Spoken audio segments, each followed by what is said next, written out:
What if the most powerful weapon in history was never used? In the middle of the 20th century, in the most secret place on Earth, the scientists who created the atomic bomb could have taken the next unimaginable step. They were searching for the key to controlling gravity. All their knowledge was collected in a single archive known as the Black Box. But one day, the box disappeared. And then it was found empty, broken open from the inside. Where did the technology that could change the world go? And who has it now? We set out in search of the most closely guarded secret of the 20th century. The beginning of the legend of the Black Box is lost in the dim corridors of power and secret laboratories that sprang up immediately after the end of World War II. This is not just a story about missing documents. It is a tale of the Pandora's box of the 20th century, which, according to rumors, contained something more powerful than the atomic bomb, the key to controlling the very fabric of the universe: gravity. Imagine Los Alamos, New Mexico, in the late 1940s. Dusty, sun-scorched landscapes hid behind barbed wire, the most ambitious and terrifying scientific project in human history. Here, in this ghost town, the geniuses of their time had just created a weapon capable of wiping entire cities off the face of the Earth. The Manhattan Project had been a success, but the technology race was just beginning. The Cold War was gathering momentum, and yesterday's allies were becoming mortal enemies. The atmosphere was saturated with paranoia and anticipation of a new, even more devastating breakthrough. It was in this environment, according to legend, that the next stage of research began. So secret that the Manhattan Project seemed like an open book in comparison. It was about a gravitational weapon. The theoretical possibility of its creation excited the minds of not only physicists, but also military strategists. A weapon capable of altering the gravitational field could knock satellites out of orbit, cause devastating earthquakes, or simply compress enemy cities into a point, leaving no trace or radiation behind. It was absolute power. All the developments, drawings, calculations, and experiment protocols of this top-secret project, according to legend, were kept in one place, in an archive that the project participants themselves allegedly called the Black Box. It was not a flight recorder in the sense we are familiar with. It was a physical container, presumably made of lead and other composite materials, designed to protect its contents from any external influence, whether explosion, fire, or even an electromagnetic pulse. Inside, in vacuum chambers, lay not just papers, but the quintessence of the most advanced and dangerous knowledge. Legend has it that this archive was so important that it was guarded better than the gold reserves at Fort Knox. Its location changed, and no more than 5 people in the entire world had access to it, including the President of the United States himself. But one day, presumably in the early 1950s, during another top-secret transport of the archive from one underground laboratory to another, the unthinkable happened. The Black Box disappeared. The details of the Black Box's disappearance are vague and contradictory, which only adds to the myth's credibility in the eyes of its followers. The story, passed down by word of mouth in circles close to conspiracy theories, says that the operation to move the archive was shrouded in unprecedented secrecy. The route was changed 3 times. The convoy consisted of identical trucks, only one of which contained the real box, and the escort team did not know until the last moment what cargo they were guarding. The destination was a new, more secure bunker carved into the rocks somewhere in the Sierra Nevada mountains. The move was supposed to take no more than 12 hours. But the convoy carrying the Black Box never arrived at its destination. The alarm was raised only a day later, when all protocols of silence were broken. the largest and quietest search operation in U.S. history began. Thousands of soldiers dressed in civilian clothes combed every inch of the desert. FBI agents questioned the few inhabitants of remote ranches, and spy satellites, still experimental at the time, tried to find any traces of the missing convoy. But it was all in vain. The trucks and the escort team, consisting of 12 elite fighters, disappeared without a trace. There were no wreckage, no signs of a struggle, no oil stains on the road. It was as if a heavy military truck had simply vanished into thin air. The most terrifying and intriguing detail of the legend is that a few weeks or months later, different versions give different time frames, the black box itself was found. It was standing on the side of an inconspicuous highway, hundreds of miles from the presumed route. Empty. And this is where the most inexplicable part begins. The container had been opened, but not by brute force. There were no traces of explosives, drilling, or break-in. The complex locks, each requiring a unique key and code, had been opened. But most importantly, the investigation showed that the massive lead and steel doors had been pushed out from the inside. It was as if the contents of the box had freed themselves. This detail turns the whole story upside down. This is no longer a robbery or a spy operation. This is an event that goes beyond our usual understanding. Could documents containing knowledge about gravity somehow have gained their own power? Or did the person who stole them possess technology capable of manipulating space and matter from inside a closed container? Officially, of course, no statements were made. The incident, if it ever took place, was buried under a top-secret classification, inaccessible to any researcher. But rumors leaked out.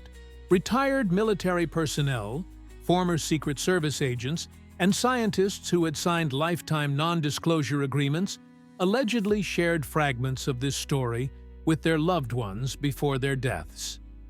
These fragments, like pieces of a mosaic, formed the legend of the Black Box, a legend that humanity had touched a force it could neither understand nor control.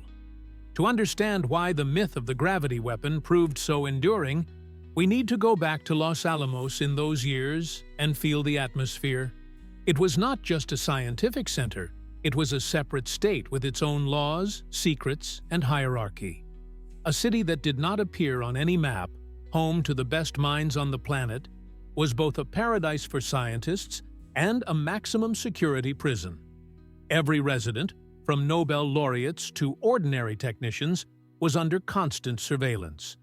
Correspondence was opened, conversations were listened to, and any careless word could be followed by an investigation by the security services. This total secrecy created tremendous tension. The people who created the atomic bomb were well aware of the power they had unleashed. Robert Oppenheimer, the project's scientific director, recalled lines from the Bhagavad Gita after the first Trinity test. "I am death, the destroyer of worlds." This was not poetic exaggeration. Scientists, like no one else, understood that they had opened a new and frightening chapter in the history of warfare. And it was only natural that they asked themselves, what next? If it is possible to split the atom, why can't we control gravity? For a theoretical physicist, it was the logical next step. Albert Einstein, in his General Theory of Relativity, published back in 1915, described gravity not as a force, but as a curvature of space-time itself caused by massive objects. It was a revolutionary idea. If space-time can be curved, then theoretically, this curvature can be influenced.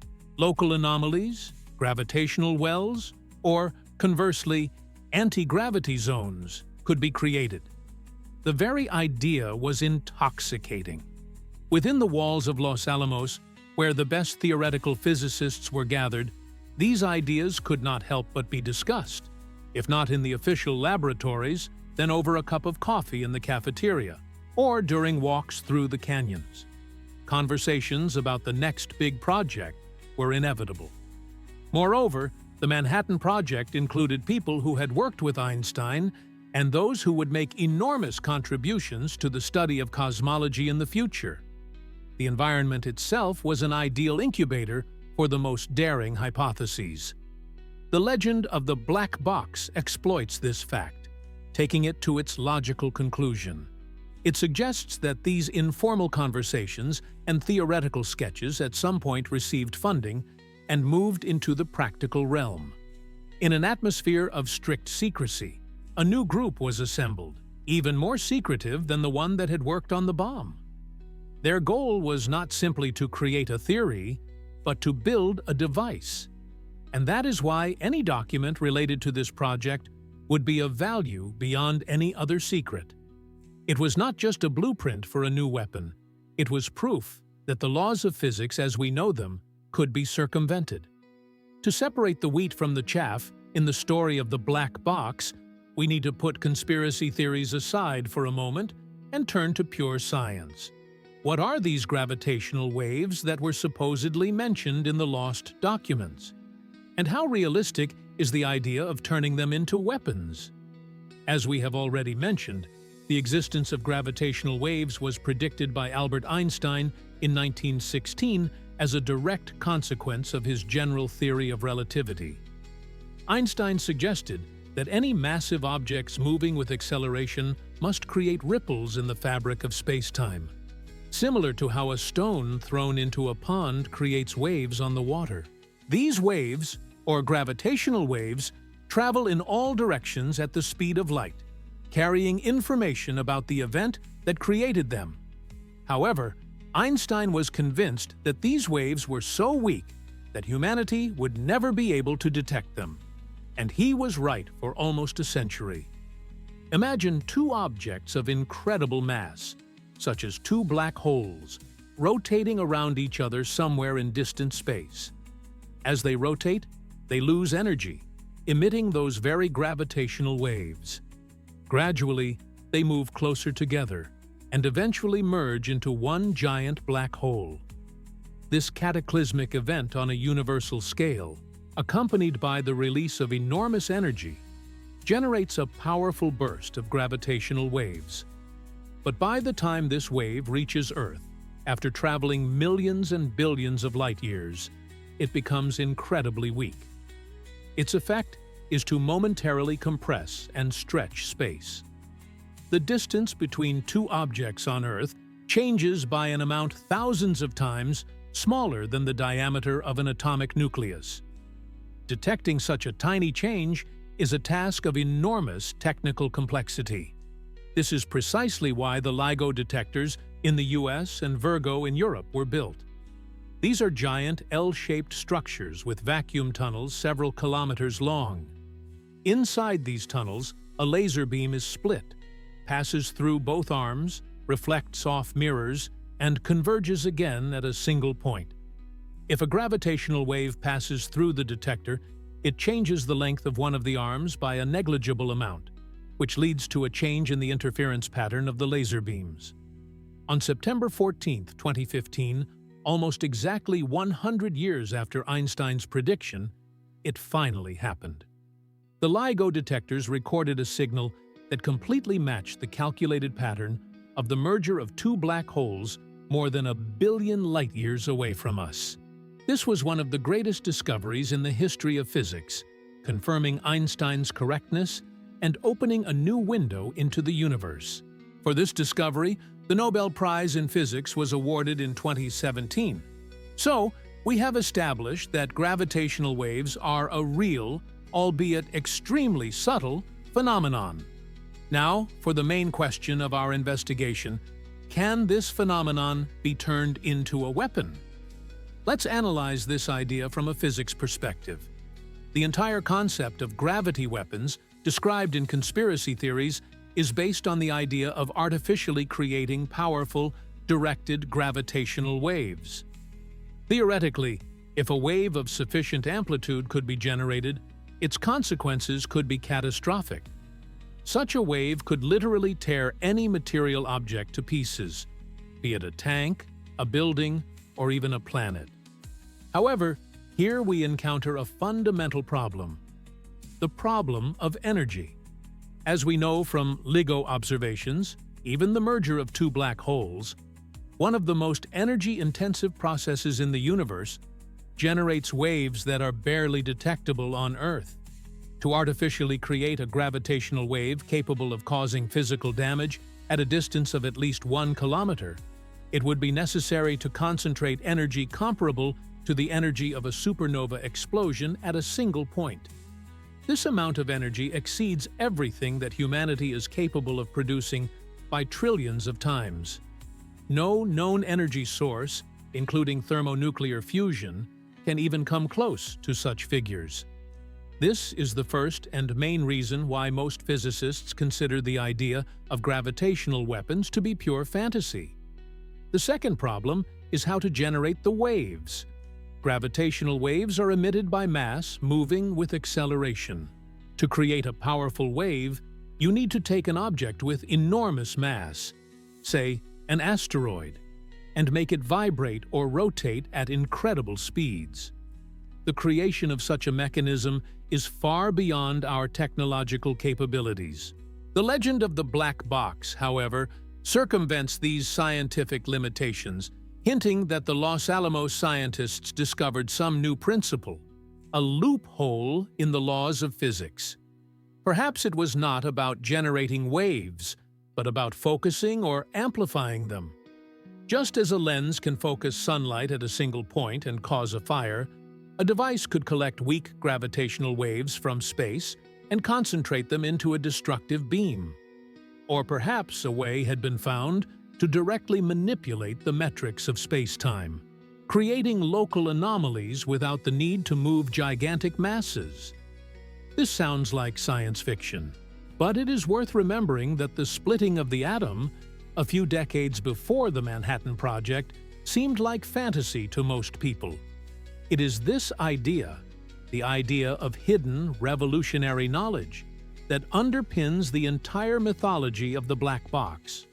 It is believed that the missing documents contained a description of a certain X effect, or Y formula, that turned our understanding of gravity upside down and opened the way to technologies that modern science considers impossible.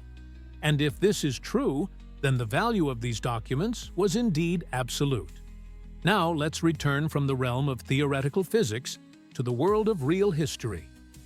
Why was the 1940s and 1950s such fertile ground for rumors about wonder weapons? The answer lies in the psychology of the Cold War and the legacy of the Third Reich. World War II had ended, but it left behind not only ruins, but also fear. Fear of technological breakthroughs by the enemy. Both superpowers, the US and the USSR, understood perfectly well that the next global conflict would be a war not so much of armies as of technologies. And both sides were actively searching for and recruiting scientists from defeated Nazi Germany as part of Operations Skrivka and Osoaviakim. German engineers who had worked for Hitler brought with them not only real technologies, such as the V-2 ballistic missile, but also many myths about the so-called Wunderwaffe, or wonder weapon. There were persistent rumors about the development of flying saucers, ray guns, and even a project codenamed Die Glock, the Bell, a device that, according to descriptions, had something to do with anti-gravity and time warping. Most of these stories were either greatly exaggerated or pure disinformation intended to intimidate the Allies. However, there is no smoke without fire. The Nazis did conduct exotic research in a wide variety of fields, and the Allies knew it. Therefore, any hint that the Germans might be close to a breakthrough was taken very seriously. This paranoia smoothly transitioned into the Cold War. Each side suspected that the enemy might have gotten hold of some secret German archives and was now working in secret laboratories somewhere in the Urals or the Nevada desert to create the ultimate weapon. The legend of the black box Los Alamos fits perfectly into this context. It could have been born as a response to rumors about Soviet developments. Or, conversely, it could have been part of a disinformation campaign launched by the CIA to force Soviet intelligence to waste resources searching for a non-existent project. The human factor cannot be discounted either. Scientists working in the isolation of Los Alamos were no strangers to professional jealousy and rumors. The idea that somewhere nearby, in a neighboring building, another, even more secret group is working on something much more grandiose is a classic plot for any closed community. Thus, the myth of the black box rests on three pillars: real but extremely esoteric scientific theories, the paranoid atmosphere of the Cold War and the arms race, and the legacy of rumors about German wonder weapons. All this together created a perfect storm in which fiction was almost impossible to separate from reality. The story of the missing archive became a perfect reflection of the fears and hopes of its era. The fear of total destruction and the hope of gaining divine power. One of the most convincing details in the legend of the black box is the version that the archive was stolen with the participation of insiders. The opening of the vault from the inside is a powerful image that hints not at an external enemy, but at betrayal. And there is every reason to believe this in the history of Los Alamos. Despite unprecedented security measures, the Manhattan Project was literally riddled with Soviet agents. The most famous and effective spy at the heart of the project was Klaus Fuchs, a brilliant theoretical physicist of German origin. A staunch communist, he deliberately passed on crucial information about the design of the plutonium bomb to the Soviet Union. According to historians, it was his reports that enabled the USSR to reduce its lag in the atomic race by several years. Fuchs had access to the most closely guarded secrets, and his activities went unnoticed for a long time.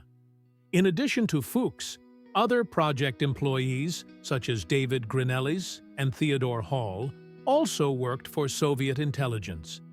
The latter, known by the pseudonym Mulad, was one of the youngest scientists at Los Alamos and passed on information for ideological reasons, fearing that the U.S. monopoly on atomic weapons would lead to disaster. He was never exposed and only confessed to his crimes at the end of his life. The history of nuclear espionage proves one important fact: even the most sophisticated security system is powerless against a person inside that system. FBI agents could check mail and tap phones, but they couldn't read the minds of scientists. The loyalty of many of them was a complex mixture of patriotism, scientific ambition, political convictions, and personal grievances. In such an environment, the idea that someone could organize the theft of an entire archive no longer seems so fantastic. Let's imagine a hypothetical scenario. A scientist with access to the gravity weapon project comes to the conclusion that such knowledge is too dangerous for humanity. Or, conversely, that his own government should not have a monopoly on it. Using his position, he could have learned the details of the operation to transport the black box. He could have replaced personnel, changed the route, or passed the keys and codes to a third party. Or, more likely, he could have acted not alone, but as part of a conspiracy involving scientists, the military, and intelligence agents. The story of the inside job may be a metaphor. It could mean that the technology described in the documents was so advanced that it allowed the theft to be carried out in a way that looked like an internal influence. For example, by using a local distortion of space that allowed the contents of the box to be extracted without touching its shell. In any case, the betrayal version makes the legend much more down-to-earth and frightening. It shifts the focus from aliens or mystical forces to very real human vices: greed, vanity, and ideological fanaticism. The history of espionage at Los Alamos is a documented fact. Against the backdrop of these real events, the story of the theft of the black box no longer seems like a myth, but a perfectly plausible, albeit unsolved, crime of the century. Assuming that the black box really existed and was stolen, the next logical question arises: by whom? Who could have been behind such a daring and technically complex operation? The versions circulating around this legend can be divided into three main groups. The first and most obvious version is the Soviet Union. For the USSR, gaining access to gravitational weapon technology would have been a geopolitical triumph that would have completely changed the balance of power in the world. Soviet intelligence had already proven its effectiveness by infiltrating agents into the heart of the Manhattan Project.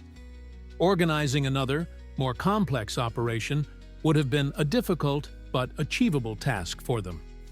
This version is supported by the fact that after the war, active, albeit not very successful, research in the field of gravity was conducted in the USSR. Obtaining American developments could have given this research a powerful boost.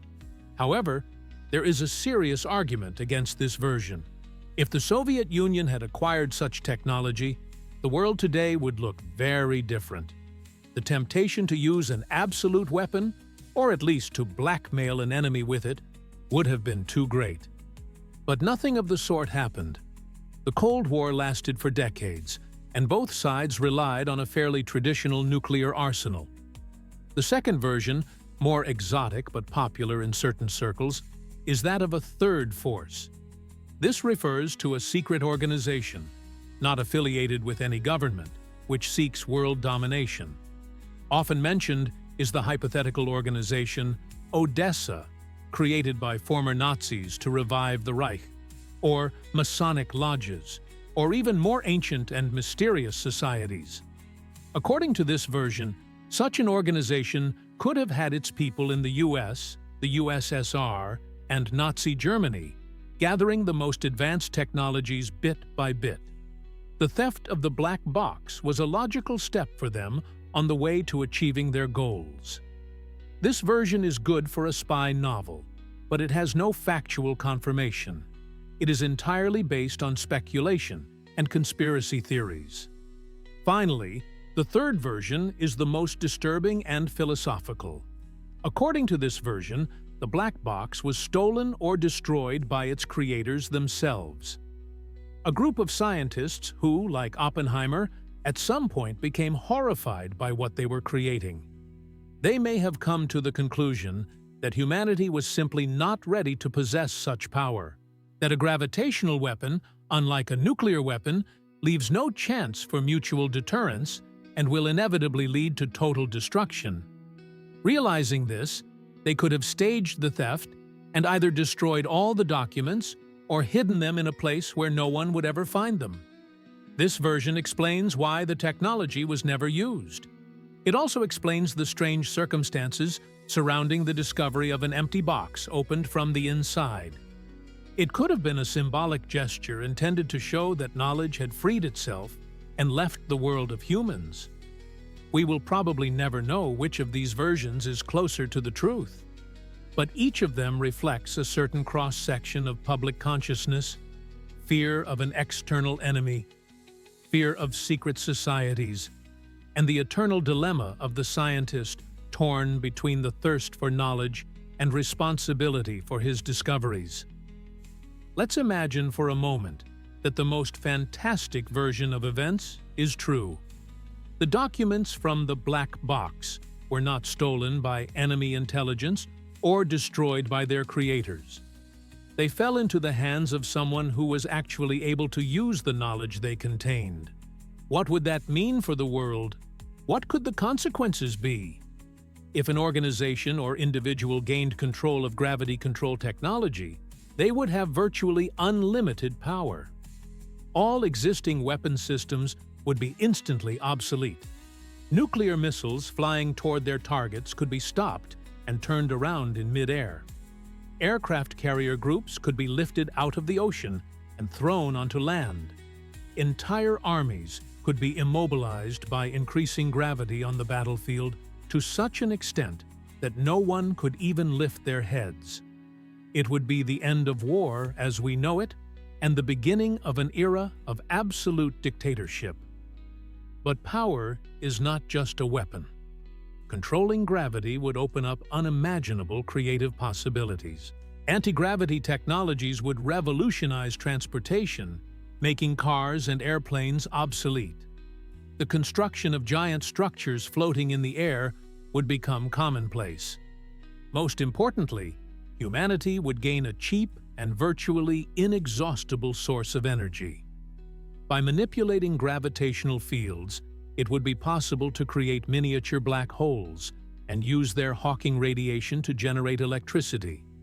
This would solve all energy and environmental problems at once. Space travel would become easy and fast. A ship equipped with a gravitational engine could reach the nearest stars not in thousands of years, but in weeks or months. Humanity would leave its cradle and begin a real expansion into the universe. A world in which the technology from the black box became public knowledge would be a world of utopia and dystopia at the same time. Everything would depend on who got their hands on this technology. And this is where the legend of the missing archive takes on a truly disturbing tone. If someone got hold of this knowledge in the 1950s, why haven't we seen any flying cities or gravitational strikes against rogue countries yet? The answer may be that this technology is being used secretly. Its owners do not flaunt their power, preferring to act behind the scenes, manipulating world events to their advantage. Perhaps unexplained economic crises, sudden political upheavals, or even abnormal weather phenomena are all traces of the use of hidden technology. This idea certainly belongs to the realm of conspiracy theory, but it follows logically from the assumption of the existence of the black box.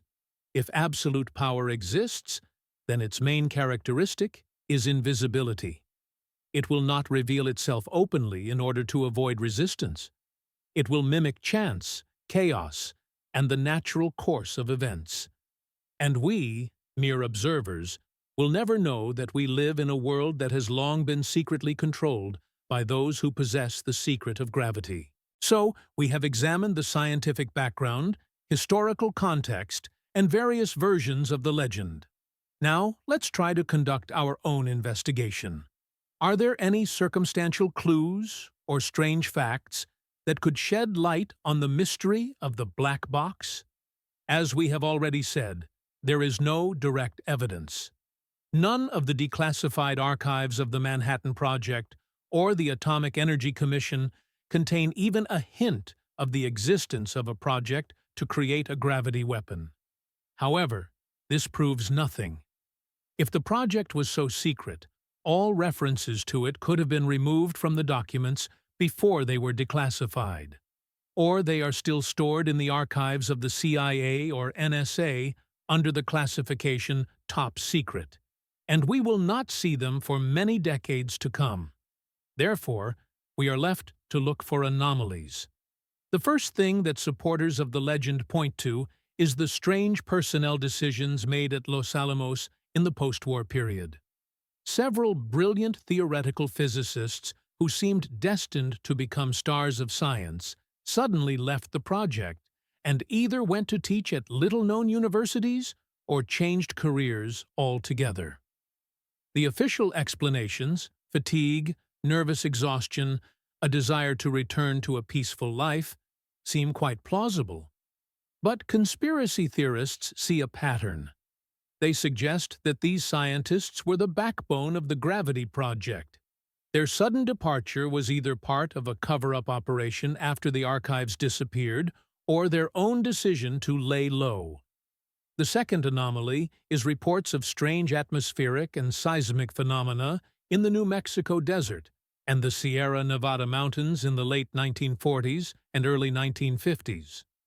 Local newspapers of the time were full of reports of green fireballs, unexplained sonic booms, and local underground tremors that were not recorded by distant seismological stations. Most of these phenomena were later explained as tests of new types of missiles and aircraft, but some of them never received a clear explanation. Could these have been traces of failed experiments with gravitational technologies? The third and most speculative piece of evidence is the so-called leaks. These are not official documents, but memoirs, letters, and interviews of people who were in one way or another connected with Los Alamos. Some of them contain vague hints about a second-level project that was much more important and secret than the atomic bomb. For example, in one interview, a former security officer, whose name has not been disclosed, said, "Everyone was looking for spies who were stealing bomb secrets, but the real secrets weren't there. The real secrets could walk in and out through the main gate because no one even knew what exactly needed to be guarded." This is, of course, not proof, but merely food for thought. But when such hints come from different, unrelated sources, they begin to form a certain picture. A picture depicting a project so deeply hidden that its existence left only a faint ripple on the surface of official history. A few strange resignations, a few unexplained lights in the sky, and a few ambiguous phrases in the memoirs of old men. One of the most intriguing aspects of the legend of the Black Box is its striking similarity to other myths and real stories about lost technologies and knowledge. Humanity seems obsessed with the idea of a lost golden age or a lost secret that could have changed the world. Let's look at a few parallels. The most obvious is the myth of Atlantis. According to Plato, Atlantis was a highly advanced civilization with incredible technology, but it was destroyed by a natural disaster because of its pride. The story of the Black Box is, in essence, a modern version of the myth of Atlantis. Here, the role of a powerful civilization is played by a small group of scientists, and the role of the cataclysm is played by their own creation, which spirals out of control. Another parallel is the story of the Library of Alexandria. The greatest repository of knowledge in the ancient world, collected over centuries, was destroyed in a series of fires and wars. No one knows what unique works on philosophy, mathematics, and astronomy were lost forever. How many scientific discoveries had to be made all over again? The Black Box is a kind of 20th century Library of Alexandria, only in miniature and with much more dangerous contents. Its disappearance, real or imagined, symbolizes the same tragedy: the loss of unique knowledge. In the 20th century, we can also find real examples of lost technologies. For example, Nikola Tesla's work in the field of wireless energy transmission. After the scientist's death in 1943, most of his archive was seized by the FBI and classified.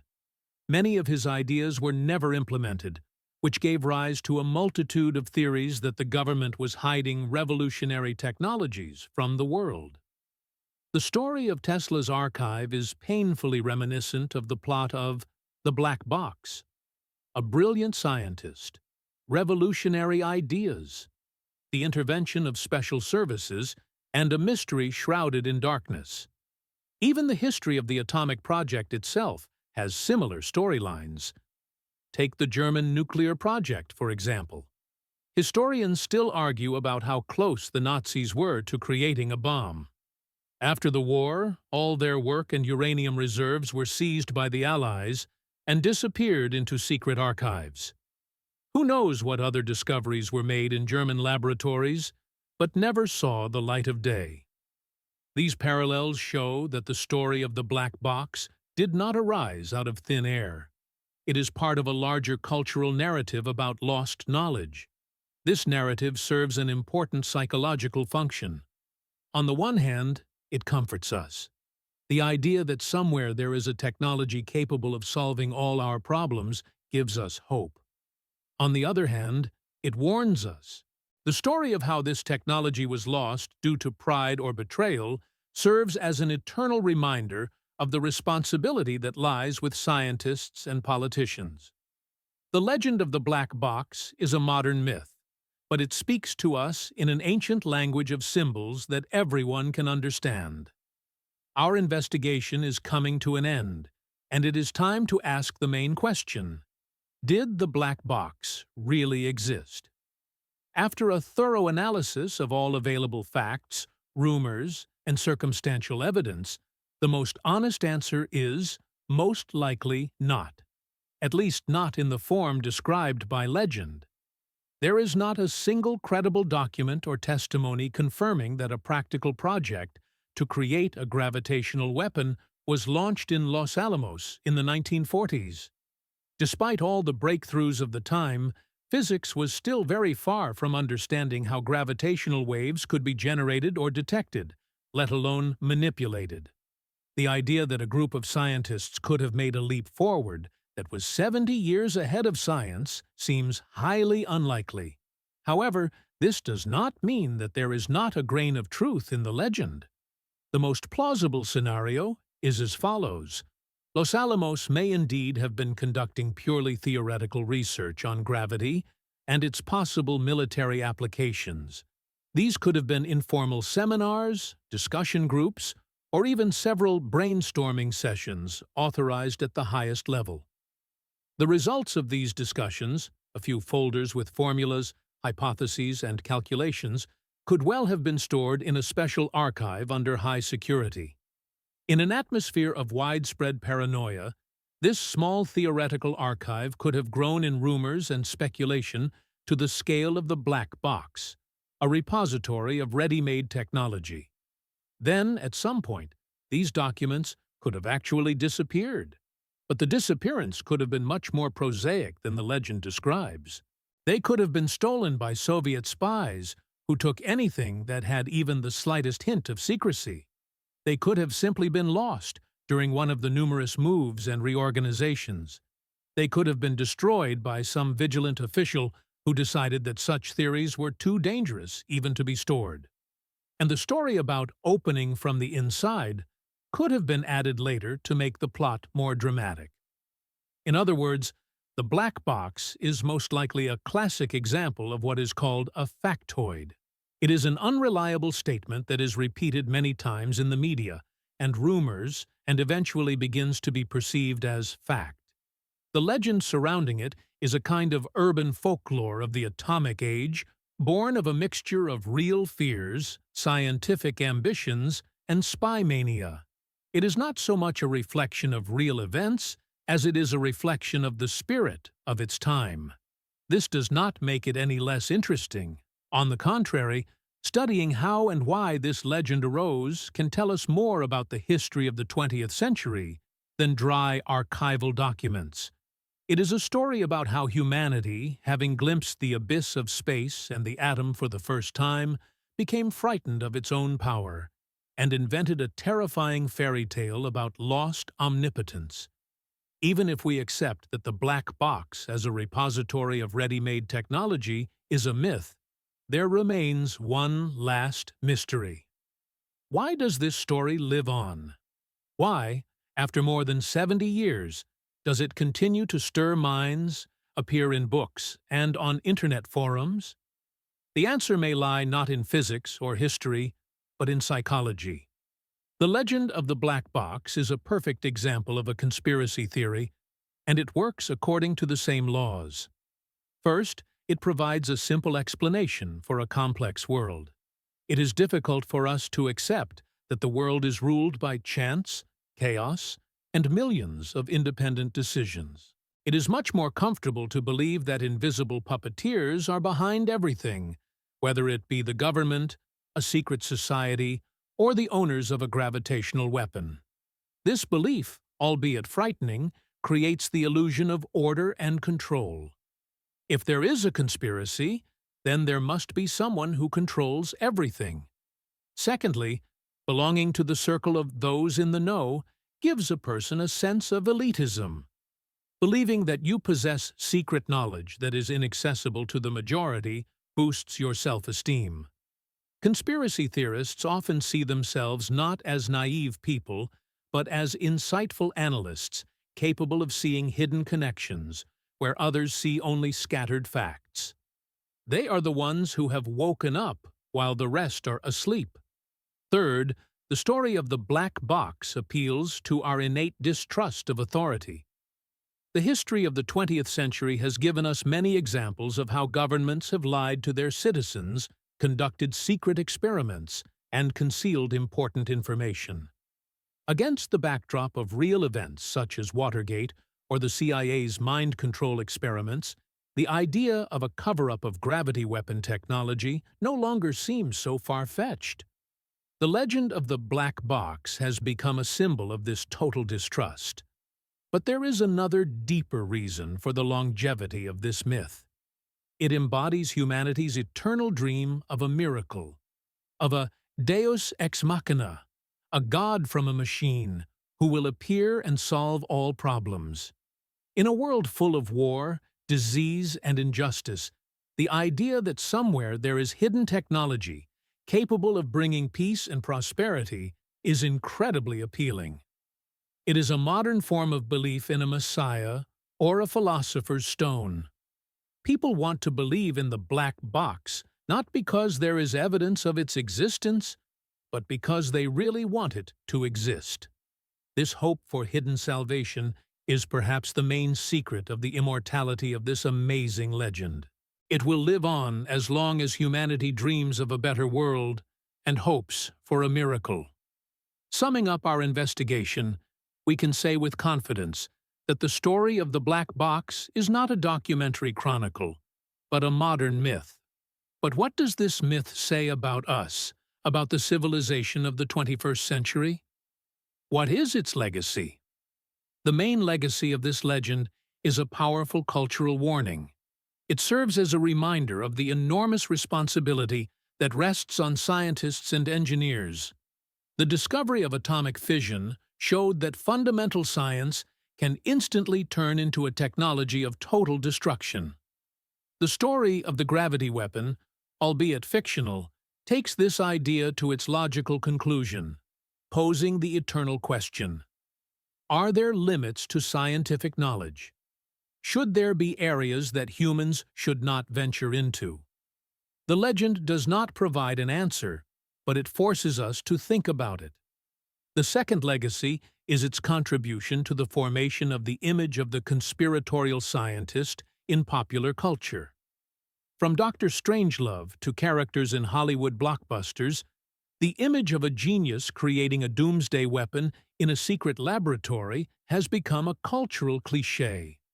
The legend of the black box is one of the prototypes for all these stories.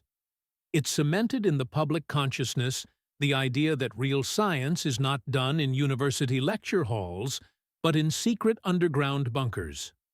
The third, and perhaps most important, legacy is how this story reflects our changing attitude toward the future. At the beginning of the 20th century, the future was seen as bright and full of technological wonders. Science was supposed to conquer disease, hunger, and war. However, 2 world wars, the Cold War, and environmental crises gave rise to techno-pessimism. The future became frightening. Technological breakthroughs became associated not with solving problems, but with creating new, even more terrifying threats. The legend of the black box is the quintessence of this fear. It is a story about a technology that was so powerful and dangerous that it had to be either stolen or destroyed to save humanity from itself. It symbolizes the loss of faith in progress. Instead of dreaming about the future, we begin to fear it and suspect that the best and most important discoveries are being hidden from us. Thus, the black box is not just a figment of the imagination.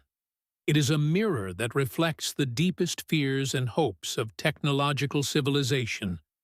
And as long as we continue to strive for new knowledge while fearing its consequences, stories like this will appear again and again, taking on new forms but retaining their essence, the eternal dialogue between man and his own power.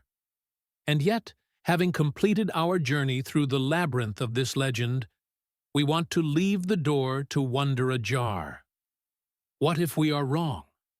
What if somewhere in an inconspicuous storage facility, in a bank vault in Switzerland, or in an abandoned bunker in Antarctica, there is still a folder with documents yellowed by time. What if the one who possesses them is simply waiting for their moment, waiting for humanity to mature and be ready to accept this gift? Or, conversely, waiting for the moment of ultimate crisis to reveal themselves as saviors and new rulers of the world? This idea is both frightening and fascinating. It transforms our everyday world into a backdrop for a great mystery. It makes us look more closely at the news, searching for hidden signs, and view rapid technological breakthroughs with suspicion. Could the sudden development of artificial intelligence or advances in genetic engineering be the result of knowledge gained from that very same lost source? This conspiratorial perspective certainly distorts reality, but it makes the world more interesting. It brings back an element of magic and mystery that we feel has been lost in the age of total informatization and scientific rationalism. The mystery of the black box is not a riddle about the past. It is a question directed toward the future. What knowledge are we seeking? What price are we willing to pay for it? And what will we do if we ever find the key to Pandora's box? The legend of Los Alamos does not provide answers. But like any good story, it asks the right questions. It makes us think, doubt, and dream. And therein, perhaps, lies its ultimate enduring value. The story is not over. Perhaps it is just beginning. And someone, somewhere, right now, is turning the first page in a lost archive of gravitational weapons. Or maybe this story is just an excuse for us to think about the limits of what is possible and the responsibility that lies with everyone who tries to push those limits.